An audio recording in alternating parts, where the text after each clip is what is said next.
I get this question a lot. Melissa, is office hours or planning for peace, is it like recorded so that I could just listen to it again later? And here's the answer. No, it's not. And this is why.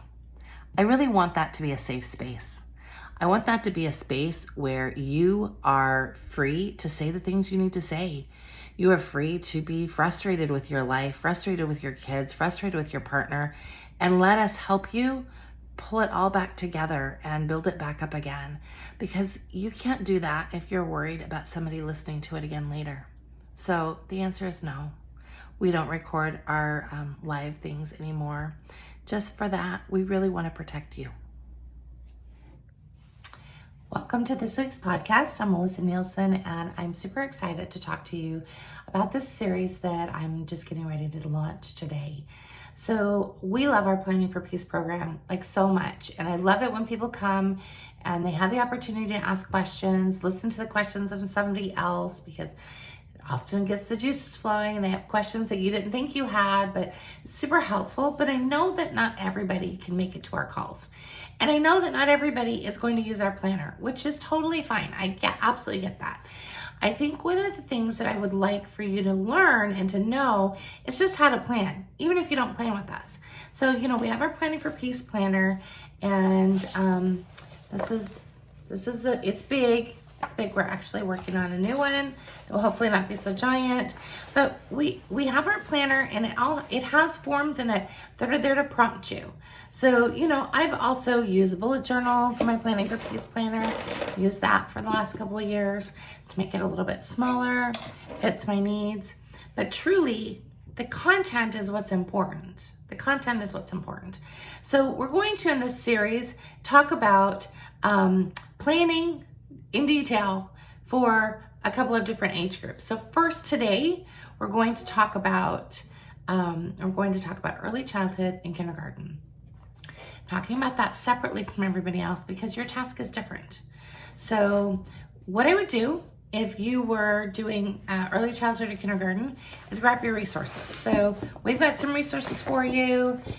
Maybe you've got our circle time creation. This is fantastic because it has it's like an anthology of a bunch of songs and movements and things like that. So it's got it all together, and the audios are on our website. So it also has the same forms in it that our Planning for Peace journal does. So it helps you lay out a circle time, and we actually show you in here like how we would lay it out. And then we've got some laid out circles, some suggestions, and then of course, all of the pieces. So we are one resource. Now, all of the circle songs and all of those pieces, the songbook, all of those pieces are, if you have early childhood or kindergarten, you already have all of this. So you have this in the foundations file, but also we have it separate as well. I'm just letting you know that. So grab your resources. So your resources might be, our foundations book or our kindergarten 1 or 2 book. Grab your resources. You also might have some other resources. Like, I love these books from Windstones Press. I bought them years and years ago. That's where a lot of the verses come from that I use every day. A lot of the songs are great. They are sweet. Most of them are pentatonic, so they're easy for you to then transfer to the flute eventually. So these are great. And again, for those of you who are stressing about music, learn how to sing the music first and then worry about the flute. And you're not worrying about the flute till, like first grade. So you should worry about it first and then take it to them later. Other resources, you might have something like the festival year, or this is A Child's Seasonal Treasury by Betty Jones. This is full of, crafts and some songs and some ideas and things to do. So grab your resources and get them all together. So I've got them all here. And then you're going to grab your forms. So if you're using Planning for Peace, you want definitely those kindergarten forms. If you are not using Planning for Peace, I'm going to tell you what you should put on these forms. So first and foremost, remember that the purpose of these years, this early childhood and kindergarten space, is not academics. We are not pushing academics in them. This is a lot of story content, a lot of, singing, and the singing and the verses really help with speech. So if you've got a child with some speech challenges, this will be really helpful. Movement is really helpful for those things.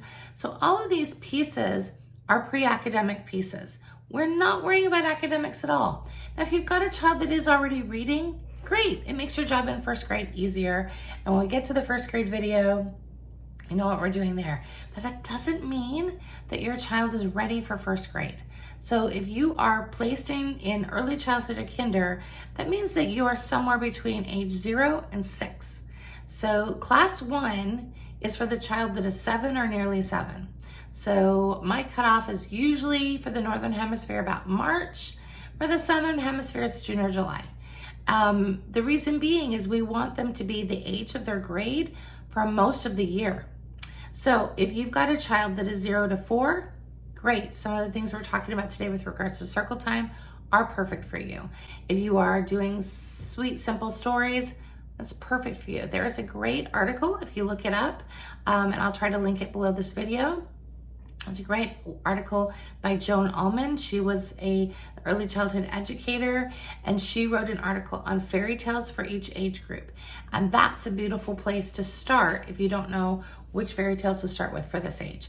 Or, maybe you're finding some great little books at the library.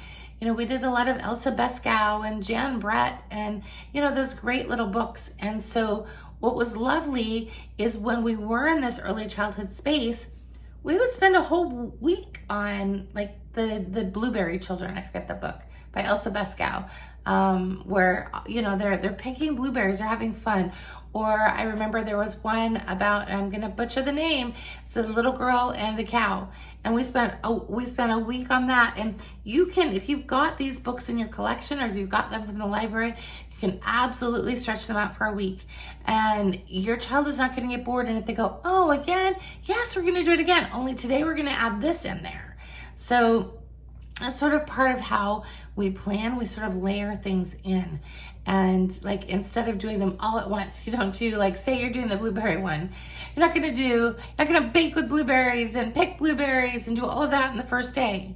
No, just take a break and then you're gonna spread it out for the week. Because remember, like, this early childhood space, it's all about rhythm.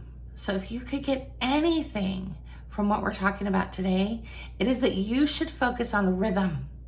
You should focus on waking time, meal times, bedtime, and bedtime for this age group should be way earlier than what you probably think it is.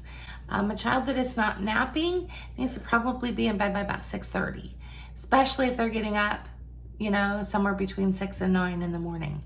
And they're gonna run all afternoon long. And if you've got a child that is laying in bed and like laying up for an hour, it's because you missed a sleep window. So I recommend checking out some of our other resources with regards to that, because that's really an important piece. So as you're working through these years, these are your prep years. Don't make life too hard for yourself before you get there. You just want to enjoy this time, and you're really sort of banking this ability to run your rhythm, this ability to run your home, this ability to understand your menu, work on your inner work, because the years with schooling are gonna kick your butt a bit.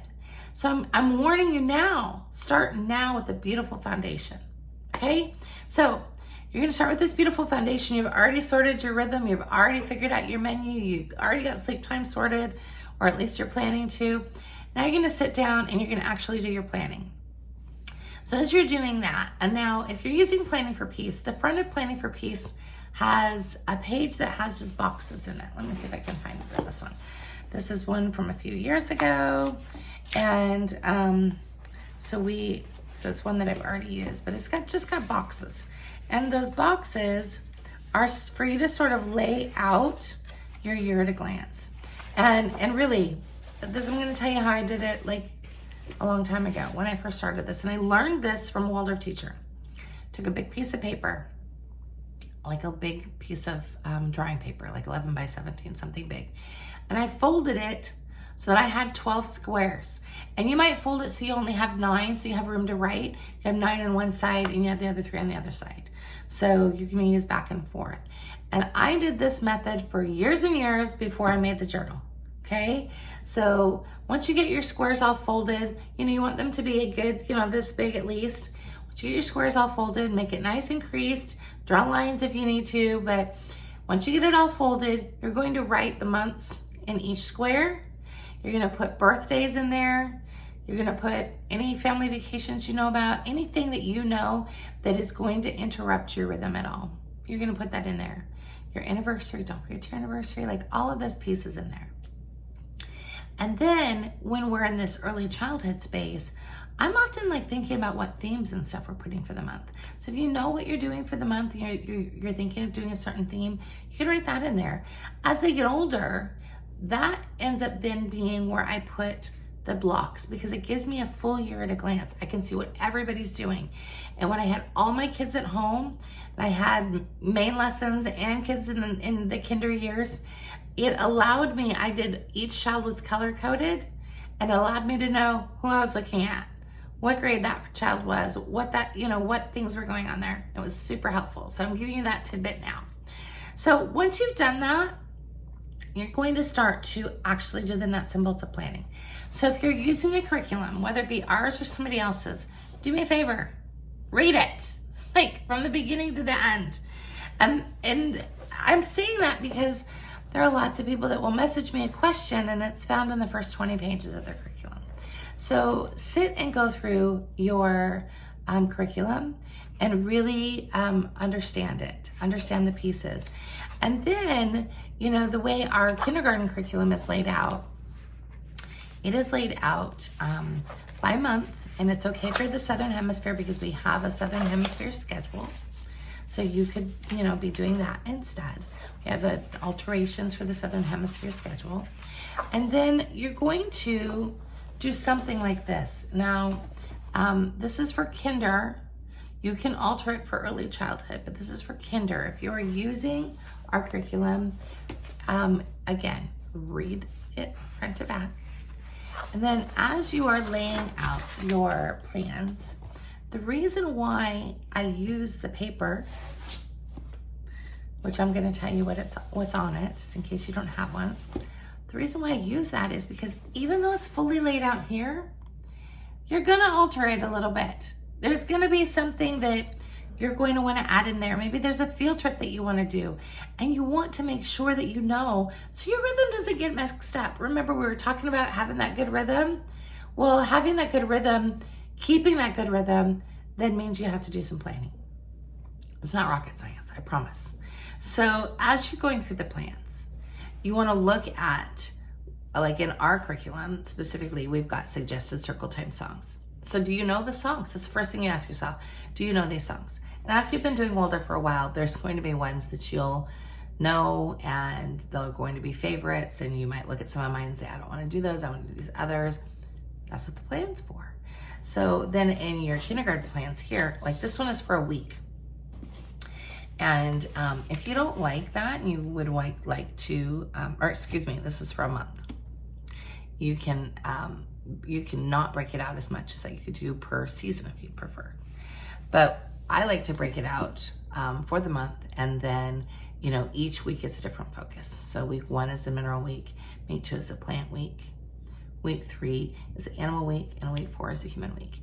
And those are actually like Steiner's indications for some other things. He was talking about that with regards to Advent, but it's often been adopted in the early childhood space, and I've used it for more than 20 years, and it's beautiful because we go out on a walk and we're gathering things for the nature table. We're looking for things, right? Like today we're just looking at rocks, and like all week long we're looking at rocks, and they get excited about that. What rocks are we going to find today? And you would be surprised how many giant boulders they want to bring home. But it's fun. We have a good time. And then the next week we're looking at plants. And then it gives them that nature study space, but you're not making a lesson out of it. It's not. You're just going to observe. Have a good time. If you have a child like my youngest, she'd be like, will you please take a picture of it so that I can enjoy it again at home? Do you have any pictures of plants and rocks? I had on my phone for a long time. And I would just once a week go through and delete them all because she would forget about them as soon as we got home. And then like week 3, you're looking at animals on your walk. And you might think, gosh, I live in the city. There's not a lot of animals. Look, even if all you're seeing are squirrels. So just on our walks here, and my daughter is a young teenager now, but we still do this every week on our walk. Just on our walks here. We live in Florida. There's lizards. There's squirrels. Often we'll find a rabbit. Maybe we'll see a deer. Like, look, because if we're not looking, you're not going to find them. And then on that 4th week, in that human week, we're looking at the people that we see. We're waving and saying hello to them. Doesn't mean you're not doing that in other weeks, but really paying attention to them that last week of the month. So keep that in mind as you're laying out your plans. So you're going to read your plans. You're going to look at those circle songs. Which ones do you really want to have? Do you really want to keep? And you'll plan that out. Oh, there's actually a whole other page that is just for circle time. And that's where then that early childhood space can live in that circle time space. So, you know, I always have an opening to circle, like a call to circle. And, you know, often it's been, let's make a circle like the sun, like in that song. So that's been my call to circle. That's like my personal one that I love so much. And that's the one that my kids know. And like, honestly, my adult children, if I started singing that, they'd be like, oh, it's time to go circle. So they will not deviate from that. So pick the things that will become anchors for your home. And those are the things that I would write on here in the circle space. So in the circle time form, we've got like, what's your opening or your gathering song? And then what verses and songs are you going to bring? Don't overdo it.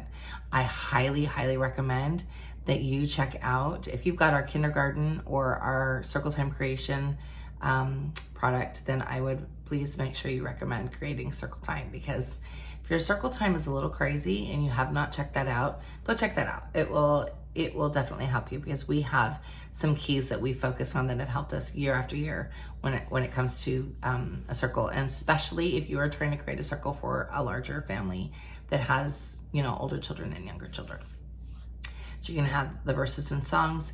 And then if you are doing a story within your circle, which you probably are, you know, you've got your story focus. And your story focus might be right out of the kindergarten curriculum.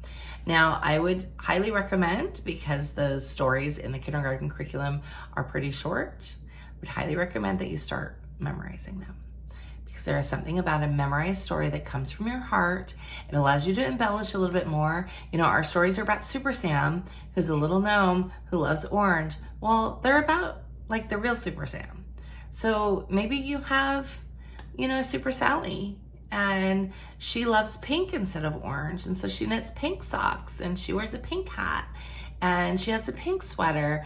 And maybe, you know, she doesn't have a turtle named Lola that lives in her barn. Maybe she has a squirrel. Like, so think about it so that you can make it about your child. And of course, you can always default back to the ones that we have here in the story, but you can also make it your own, because this is about your child and your homeschool. So I really encourage you to do that. So again, you've got your gather song, the songs and verses, you're planning it out, you're deciding.